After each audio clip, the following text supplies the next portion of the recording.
We're going to begin tonight with a real-life horror story that's been dragging on tonight for families in Henry County who have been waiting 6 years for a resolution after a grisly murder that changed the lives of 4 young people one October night. The killer is already serving a life sentence, but 6 years later, another man stands accused and is facing the death penalty.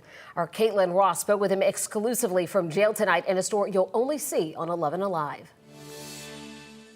Matthew Baker Jr. was just 19 years old when he was arrested for murder.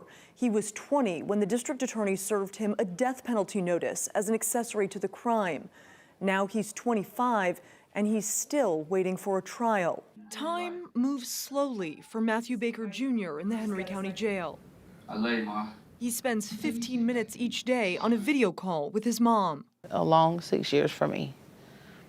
And I'm still scared for my family. Scared because her son is facing the death penalty as an accessory to 4 murders in 2016. When I got back into my cell and the door closed and I'm starting to read the paperwork over and I'm just looking at it and I'm just like, death notice, death notice. Like, never in a million years you thought you'd be charged with it. Matthew Hicks, Keith Gibson, Sophia Bullard, and Destiny Ollinger were killed in Jackson, Georgia after a house party just before Halloween. Jacob Koski pled guilty to the murders. The years since their deaths have moved slowly for their families, too.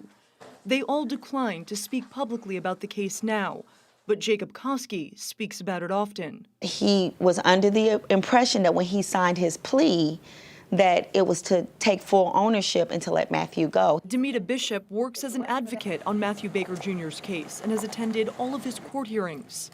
His fingerprints did not touch the gun. There was no gunpowder or blood on him. They don't have enough to say that this kid committed this crime. The case has drawn intense scrutiny online, with a petition of more than 50,000 people alleging racial bias in the case. Matthew Baker Jr. was the only person of color connected with the crime.